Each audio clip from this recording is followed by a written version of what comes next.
नमस्कार मित्रांनो, स्वागत आहे सर्वांचं ग्रीन गोल्ड ॲग्री आपल्या मराठी यूट्यूब चॅनलमध्ये।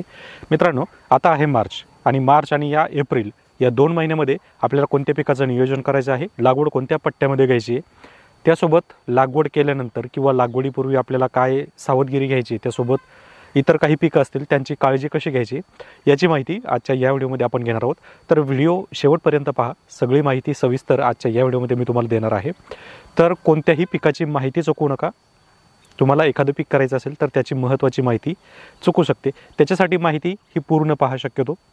जर तुम्ही मालामाल पीक करणार असाल तर किंवा तुम्हाला मी सांगितले जी पिकं करायची आहेत ते पिकाचं नियोजन तुम्ही करणार असाल तर नक्कीच हा व्हिडिओ तुमच्यासाठी आहे। तर जे शेतकरी आपल्या ग्रीन गोल्ड ॲग्री चॅनलवर नवीन असतील त्यांनी चॅनलला सबस्क्राईब करा, सोबत नोटिफिकेशन बेल प्रेस करा, म्हणजे आलेल्या व्हिडिओचं नोटिफिकेशन तुम्हाला मिळेल। तर मित्रांनो, आता आपण काही पिकं पाहणार आहोत की ज्या पिकामुळे आपल्याला चांगला फायदा होऊ शकतो आणि सांगितलेल्या मागच्या महिन्याप्रमाणेच आपल्याला काही पिकामध्ये चढउतारसुद्धा पाहायला मिळाले।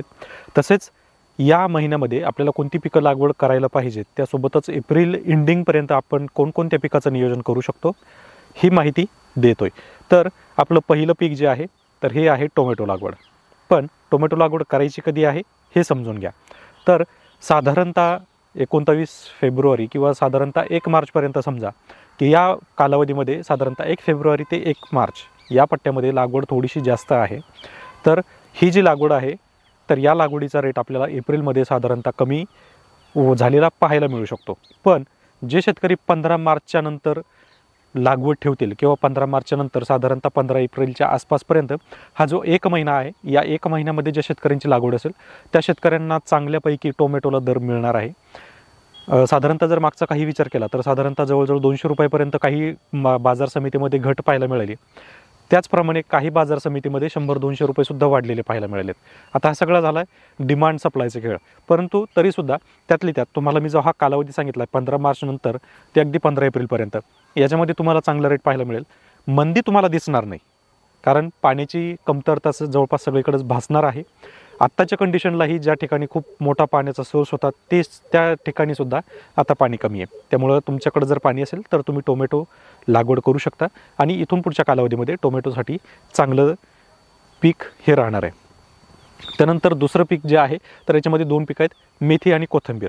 मेथी कोथिंबीरीला आत्ताही तुम्हाला काही ठिकाणी कमी रेट पाहायला मिळणार आहे, पण इथून पुढचा जो साधारणतः 10 दिवसाचा कालावधी जर तुम्ही पाहाल किंवा निरीक्षण कराल तर तुम्हाला या 10 दिवसामध्ये चांगल्यापैकी तेजीही पाहायला मिळेल।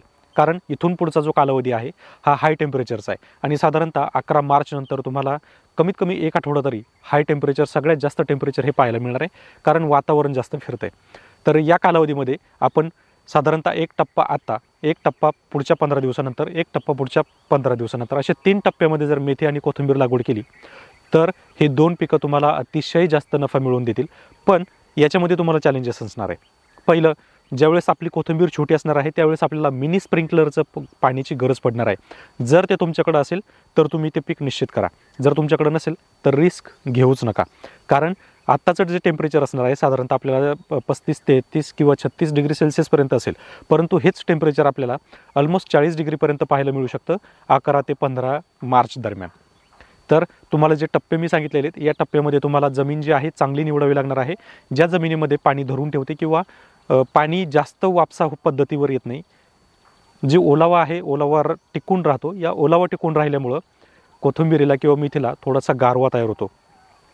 तर मिनी स्प्रिंकलर जर असेल तर ही उत्तम पीक आहे तुमच्यासाठी आणि खर्चिकसुद्धा कमी आहेत। तणनाशकचा जर विचार केला तर गोल्ड टर्गा तुम्ही घेऊ शकता कोथिंबीरीसाठी। ज्यावेळेस आपण धना पेरल्यानंतर पाणी दिलं की पाणी दिल्यानंतर लगेच दुसऱ्या दिवशी आपल्याला गोल आणि टर्गाचा स्प्रे घ्यायचा आहे। गोल साधारणतः 15 मिली प्रतिपंपासाठी आणि साधारणतः 8 मिली आपल्याला टर्गा घ्यायचं आहे। मुळात आपण गोल जे आहे तर गोल हे आपण बीजनाशक म्हणून त्याचा वापर करतो, तर गोल आपल्याला प्रायमरी असणार आहे, तर गोल तुम्ही निश्चित त्याचा वापर करा आणि सांगितलेल्या कालावधीमध्येच त्याचं स्प्रे करायचं आहे। त्याला जास्त वेळ लागू द्यायचा नाही, कारण साधारणतः 7व्या ते 8व्या दिवशी आपल्याला धना उतरलेला पाहायला मिळतो। त्यामुळं आपल्याला जी काही तयारी करायची आहे ती 3 दिवसाच्या आतमध्येच करायची।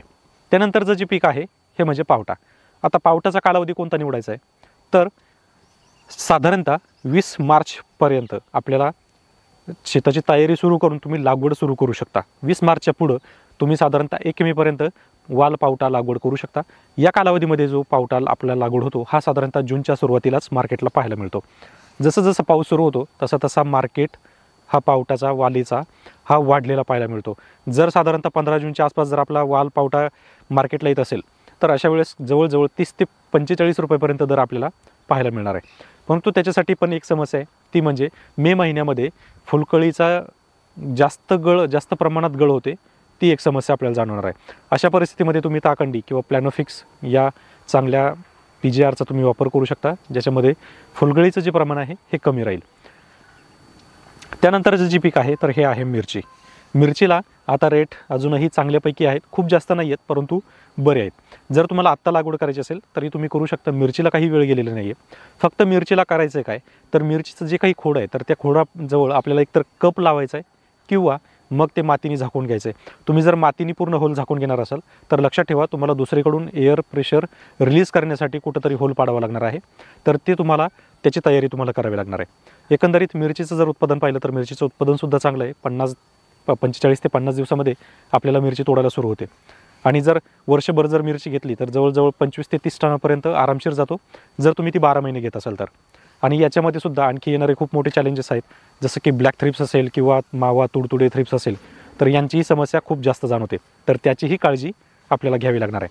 तर मित्रांनो, हे काही 4-5 पिकं जी आहेत ही अतिशय महत्त्वाची ठरणार आहेत तुम्हाला एप्रिल आणि मार्च या 2 महिन्यामध्ये. तुम्ही या व्यतिरिक्त बाकी पिकांची सुद्धा लागवड करू शकता किंवा आणखी तुमच्याकडे काही पिकं असतील तर तुम्ही त्याचीसुद्धा लागवड करू शकता, ज्याच्यामध्ये बीट असेल, मुळा असेल, गवार असेल. गवार तर आता लागवड चालू आहे, परंतु तुम्ही कोणतंही भाजीपाला पीक घेतलं तर तुम्हाला एक समस्या ही कंटिन्युअसली जाणवणार, ती म्हणजे हीटचा प्रॉब्लेम. हीटचा प्रॉब्लेम येऊ नये याच्यासाठी तुम्हाला चांगल्या खतांचा त्यासोबत पाणी नियोजन व्यवस्थित करावं लागणार आहे. दुपारच्या वेळीचं किंवा 10 नंतर आणि 4च्या अगोदरचा हा जो टप्पा आहे, या टप्प्यामध्ये तुम्हाला शक्यतो पाणी नियोजन करायचं टाळायचं आहे. यामुळे काय होईल की पिकावर कोणताही स्ट्रोक बसणार नाही. तर मित्रांनो, ही पिकं तुम्हाला कशी वाटली नक्की कळवा. त्यासोबतच तुम्हाला तुमचा मार्केटचा आढावा काय म्हणतो हे कमेंटद्वारे नक्की कळवा. त्यासोबतच तुम्ही जर पहिल्यांदा आपल्या चॅनलवर आला असाल तर चॅनलला सबस्क्राईब करून नक्की जा. तसेच सांगितलेल्या पिकांचा कालावधीनुसार तुम्ही जर लागवड केला तर तुम्हाला निश्चित त्याचा फायदा होईल आणि हा फायदा 100% घ्या. तर मित्रांनो, आणखी काही अडचण तुम्हाला जाणवत असेल किंवा काही समस्या येत असेल तर तुम्ही मला कमेंटमध्ये नक्कीच प्रश्न विचारू शकता. त्याचं सविस्तर आपण माहिती देऊयात. तर चला, भेटूया पुढच्या व्हिडिओमध्ये. धन्यवाद. तर ही आपली गवार आहे. पाण्याचा थोडासा ताण पडतो आणि बोर असल्यामुळं पाणी पाहिजे तेवढं मिळत नाही, पण तरीसुद्धा गवार, त्याच्यासोबत आंतरपीक मेथी, कोथिंबीर हे सगळंच आपण याच्यामध्ये केलेलं आहे. आणि एक आयडल प्लॉट म्हणा किंवा एक सगळ्याच दृष्टीनं हा प्लॉट आपण केलेला आहे, ज्याच्यामध्ये वेगवेगळे पिकं आणि वेगवेगळ्या कंडिशनमध्ये घेता येतात, काय प्रॉब्लेम येतो हे सगळ्याच गोष्टी जाणवतात.